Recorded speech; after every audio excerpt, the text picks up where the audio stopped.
From the UNC Hussman School of Journalism and Media, connecting Carolina's campus and community. This is Carolina Week. Good morning, Tar Heels. Thanks for joining us. We hope everyone had a great spring break. I'm Sarah Gray Barr. And I'm Julian Berger. Let's jump right into our top story. A first-year UNC student is calling on the university to make its campus more wheelchair accessible after a terrifying incident in which her elevator broke, leaving her stuck on the top floor of her dorm.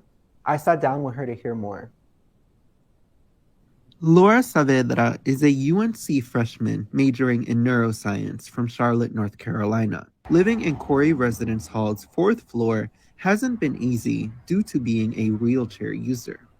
The elevator here has been a consistent issue, and also since there only is one elevator and there's no service elevator, that is obviously a safety concern for anyone who needs to use it to evacuate. Last month, Saavedra needed to head to campus health after feeling sick, but soon after learned that her elevator was broken. 4 hours later, paramedics brought Saavedra down to the 1st floor to seek medical attention. Ultimately, we were able to get me down in I almost felt like a box just being carried downstairs. This experience wasn't the first time she was stranded on campus. During multiple fire drills, she was forced to stay upstairs, not use the elevator, and wait until someone came for her. It's always in the back of my mind that, in an emergency, it really could be life or death because nothing has been planned or ever executed correctly. Since that terrifying incident, Saavedra has gained national attention from many outlets, calling for better accessibility, especially for disabled students on UNC's campus. I've been meeting with different constituencies, housing and administration, and just voicing my concerns that I didn't think this was a safe space to live in. UNC did release a statement stating, quote, "Due to privacy reasons, we cannot speak to individual students' requests for accommodations. A safe and accessible campus is our priority, and we are committed to working through accommodation requests or concerns that may arise." I spoke to Laura this week, and she is still waiting more assistance from the university, almost 1 month later. We're just 5 weeks away from the end of the spring semester, and that means seniors have one thing on their minds: graduation. Reporter Sabrina Ortiz is at Kenan Stadium, where graduating students can mark off everything on their commencement checklist. After a very unconventional 4 years, seniors are able to come here to the Kenan Stadium for all their graduation needs, including graduation regalia such as cap and gowns, tassels, diploma cases, senior t-shirts, and more. Here, seniors are also able to cast their vote for the commemorative Class of 2022 cover of the Carolina Alumni Review. The fair started at 9 a.m. and will go through 4 p.m. After, at 4:30, seniors are able to attend the last lecture event, where a selected faculty member or coach will reflect on their lives and talk to the students as if it was their last lecture ever. In Chapel Hill, Sabrina Ortiz, Carolina Week. Good news from Carolina's COVID-19 dashboard. The university's recorded COVID case numbers are at a record low. Since Sunday, UNC recorded a 1.5% positivity test rate for students and faculty. This number is significantly lower than the 9.87% positivity rate recorded on campus since January, and the 3.8% positivity rate recorded in the state of North Carolina. UNC Campus Health Services announced that the life-saving medication naloxone, better known as Narcan, is now easily accessible at UNC, with free kits available through campus pharmacies. Naloxone is a nasal spray medication used to temporarily reverse opioid drug overdoses like heroin, fentanyl, and other prescription opioids long enough to seek medical attention. It's commonly used by first responders and hospitals, but more recently it's been distributed in communities and school districts. The medication was first introduced on Carolina's campus in 2016 by the UNC Parents Council grant funds after students requested distribution.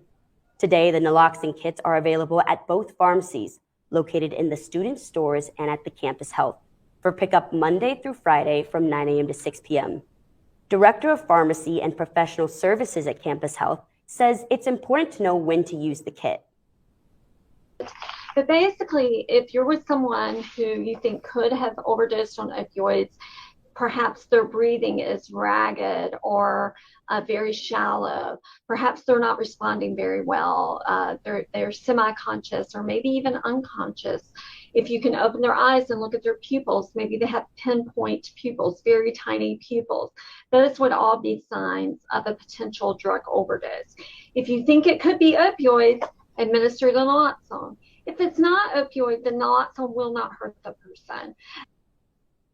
Sauls also wants students to know that thanks to the Good Samaritan law, they would not get in trouble for using Narcan or calling 911 for a person who is overdosed. University officials announced earlier in the school year that they would work harder to combat anti-Semitism on campus. Part of that effort includes learning more about the Jewish community. The Carolina Center for Jewish Studies hosted a lecture on the Jewish experience at the Stone Center Monday evening. Professor of History and Jewish Studies at Michigan State University, Kirsten Fremaglich, spoke about anti-Semitism, upward mobility, and name changing. The center will be holding more events throughout the end of the semester. A new dean has been chosen to lead the Hussman School of Journalism and Media. Dr. Raul Reis, current dean and professor of the School of Communication at Emerson College, will start his new role at UNC on July 1st. A native from Brazil, he moved to the United States to continue his academic career, previously working as a newspaper, TV, and magazine reporter and editor in Brazil. At Emerson College, Dr. Reis focused on ensuring diversity and inclusion were integrated into every aspect of the school, and has previously mentioned placing diversity and inclusion as one of his main goals at Hussman. We spoke to students at Hussman to hear what a new dean means for them. When I heard that he was Brazilian, that was a huge thing for me personally, as a Brazilian who was also born and raised in Brazil, and knowing that he had a successful career in the US gives me hope that I can potentially do the same. In my time at UNC, I've only ever had one Latino professor. So now, like, going from this year being my first time having a Latino professor to having a Latino dean is such an amazing shift to like see. And like, I hope that this says something about the way that the school is going. Reis is taking the place of Susan King, who retired from the dean's position at the end of the fall semester after a decade of service. Vice Chancellor for Research Terry Magnuson has resigned from his position at UNC after admitting to plagiarizing a federal grant application. The Office of Research Integrity found Magnuson had plagiarized text from 3 online articles and 1 published paper. The text was also included in grant applications he submitted last year to the National Cancer Institute and National Institutes of Health. Associate Dean for Research at the Gillen School of Global Public Health, Penny Gordon Larson, will serve as interim chancellor. Registration for the fall semester begins on Monday, and there's been some changes since we last registered for classes. Driven by student feedback, the number of credit hours you can register for in the first wave increased from 12 to 13 credits. In Wave 2, you can register for up to 17 hours, including 4 waitlist hours. Credit hour ranges used to determine your registration date have also changed. These hours still exclude high school or by-examination credits, like AP and IB scores. You can find your registration appointment online on Connect Carolina.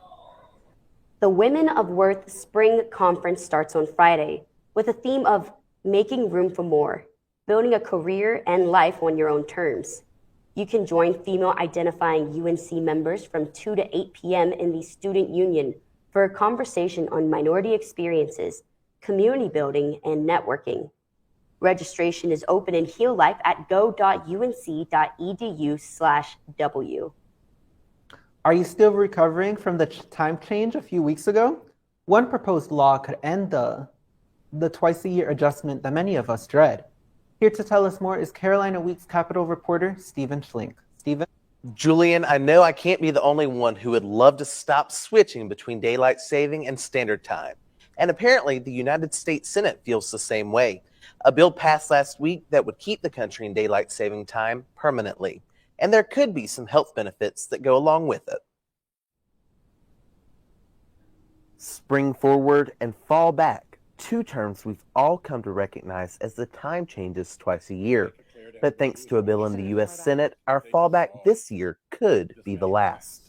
We have just passed the bill to end the return from daylight savings time to make daylight savings time permanent. But how could this affect our health? I think it would be great for people that suffer from seasonal depression to have that extra sunlight. This is due to the link between time change and seasonal depression. When the time changes in the fall, we see an increase in seasonal depression. So what's the medical reasoning here? Decrease in sunlight means that our melatonin and serotonin levels drop, and those things affect our mental health. But what do students think of this idea? I think in the grand scheme of things, I'm probably relatively neutral on the decision. You know, we've all grown up with it, so we're fairly used to it by now. I think for objective sake of ease, it would be nice just to keep the whole year. And for Spencer, this change could bring a positive sight. I would enjoy it, to be honest, seeing a little bit of the remaining sunrise in the walk class. I think that would be nice. The bill still has to pass the House before reaching President Biden's desk, and if it does become law, it would take effect November 5th of next year. Reporting live, Stephen Schlink, Carolina Week. Thanks, Stephen. Turning to weather now. Heavy rain and severe storms continue pounding the Chapel Hill area. Let's check in now with meteorologist Joseph Bianconi about when we'll see some more sunshine.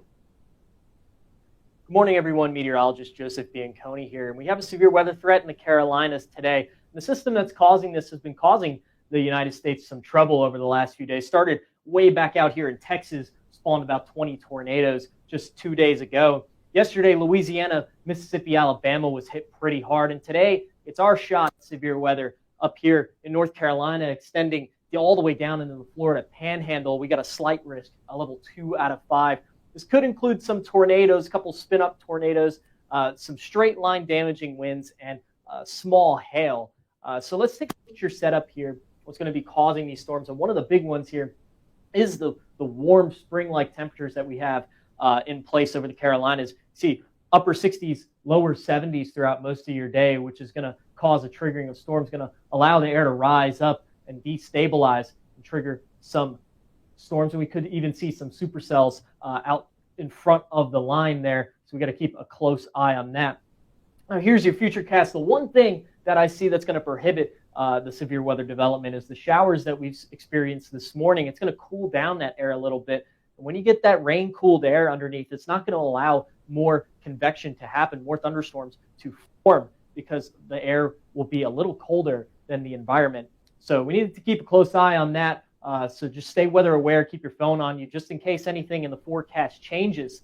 But I do expect most of the severe weather to be south of us here in the South Carolina and Georgia, where they're not going to experience those morning time rain showers.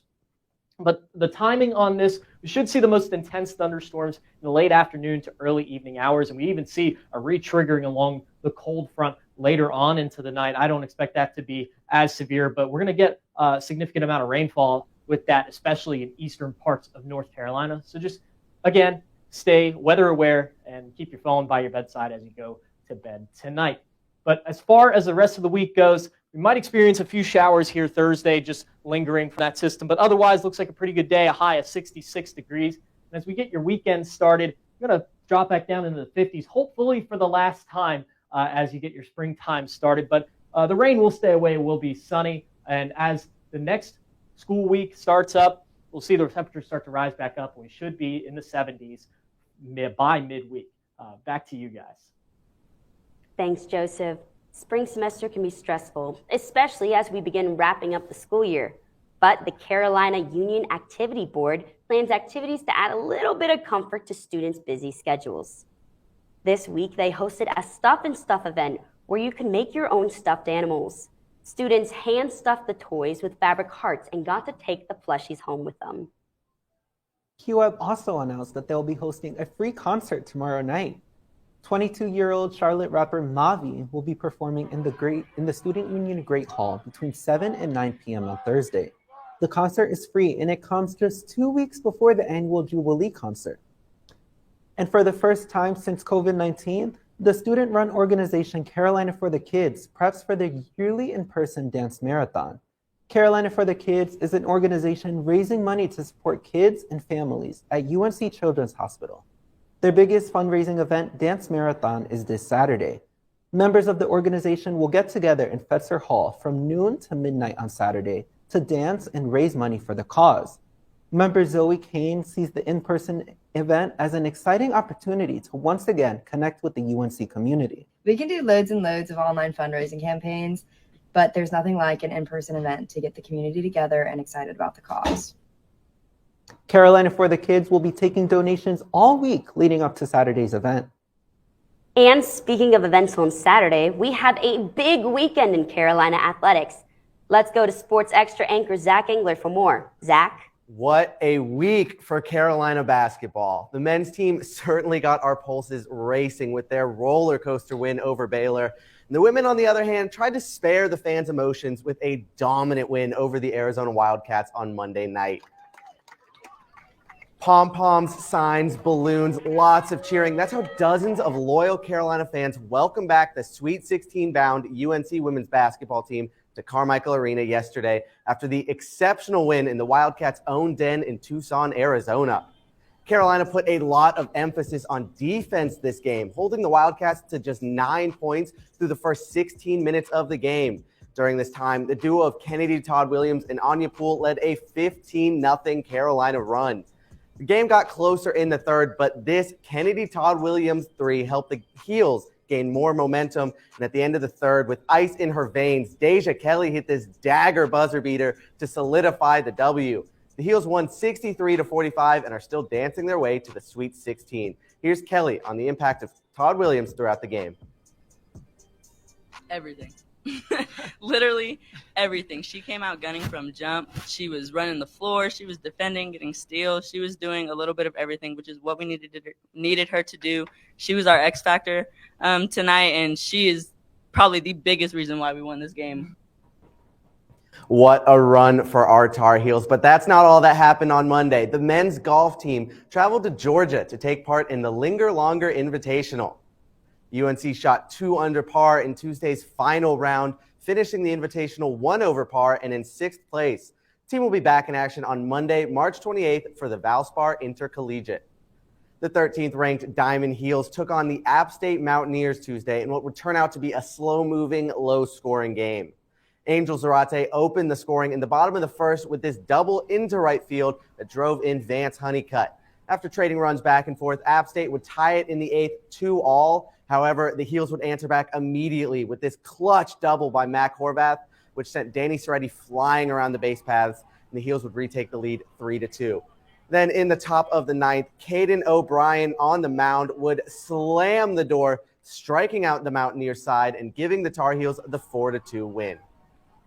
A great win at the Bosch for the Heels. And right next door at Karen Shelton Stadium, our very own Ellen Campbell tells us about the important partnership between UNC Field Hockey and Team USA. For decades, girls have dreamed of playing field hockey here at Carolina. But head coach Karen Shelton says playing here at UNC is just the first step in achieving their final goals. You dream about the Olympics, right? It's the pinnacle of your sport. And the opportunity to represent your country on a world stage is something that I think every athlete dreams about. Lining up next to people and singing that a national anthem. And even though it's amazing to do it on the college level at the college field, it means so much more to you, and you're singing it knowing that you're going out there to represent your country. But balancing student life and Olympic training isn't an easy task for the 4 UNC students who do both. Just a few weeks ago, the team traveled to Chile for the Pan American Cup, where the players had to do classes online during the tournament. If it was a game day, we would do hydration testing in the morning, and then breakfast. All of my classes were like in the middle of my day. And then we would go to practice or play a game. The relationship between Team USA and UNC is very important to both teams. Recently, Team USA moved its headquarters closer to its Carolina partner. The new facility is located in Charlotte, and the Carolina girls couldn't be happier. I can go after class or practice on Friday and be there in 2 hours. And it also is really nice because it means I can just swing over and see the girls too, because we are so close. Being able to be so close to both school and there, it's just like I can stay in my, UNC apartment and still make it work. The UNC coaching staff is also thrilled about the move. Our future Tar Heels will know that, hey, we're only 2.5 hours away to train with the national team. We're just excited to continue the growth of field hockey and our relationship with USA.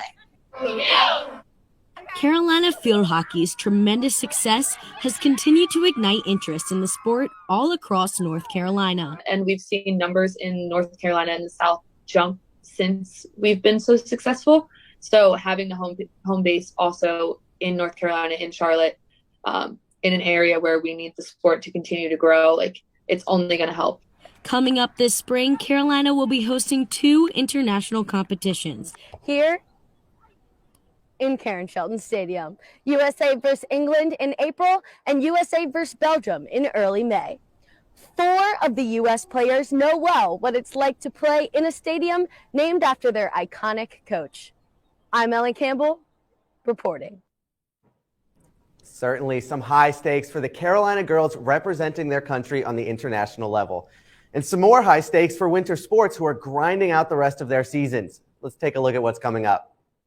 First, the swim team travels to Atlanta, Georgia for the NCAA championships today and tomorrow. And after that exhilarating win over Boston College this weekend, the now #1 ranked women's lacrosse team visits High Point University tonight for what should be a grinding battle from start to finish. And finally, tomorrow, the track team heads over to not our rival, NC State, for the Raleigh Relays. The anticipation is building as UNC is now one of just 3 NCAA schools to have both their men's and women's team still dancing in March. Tune into Sports Extra on Friday at 11:30 for the full weekend preview of Carolina athletics. Thanks, Zach. Julian, are you a coffee person? Absolutely. I can't live without it. And apparently, I'm not alone. Reporter Anna Guevara checked out the coffee culture at Carolina. Coffee is more than just a drink. For many students, having their morning coffee is essential to waking up and having the necessary energy to go to class. But coffee is also an excuse to meet with friends or to go to study at a nice cafe. So, where are the coffee hotspots at Carolina? Epilogue is a popular place to get coffee around campus. We talked to some students and workers to tell us more about what makes Epilogue such a special place to get coffee. There's a lot that makes Epilogue different from other coffee shops. One, our crew, our team, our staff, we're very close and very diverse. And I think that also our bookshop is very diverse. And I think that creates a lot of character. I think it's a very nice way to hang out with friends, especially when it's sunny. You can go outside. I really like the taste, but I also really need it to wake up and be active during the day. It's become part of my daily routine, so now it feels weird if I don't have coffee in the morning. It just puts me in a bad mood. On-campus cafes are also students' favorite places to get coffee, especially in breaks between classes. The Stone and Leaf Cafe is usually the busiest as it is located at the heart of campus. I think it's the most central place on campus. I remember when I was a freshman, I didn't know it was here, and I was really confused how everyone had Starbucks cups. It's like a treat and like a motivation for me to do stuff, but it's also like a social thing. Like people will come and just hang out with their friends in the coffee shop. Coming here is just convenient. It's like in the middle of everywhere I would need to go, so whenever I have a break, it's just easy to find a table, sit down, and do what I need to do. Whether you are more of a latte, cappuccino, chai, or espresso type of person, coffee lovers say the drink will definitely make it easier for you to bond with other students and help you discover some amazing spots around campus. In Chapel Hill, Anna Gabaro, Carolina Week. Oh, count me in. Of course. Well, that does it for this edition of Carolina Week. Make sure to join us next week for the latest campus news. Have a great weekend.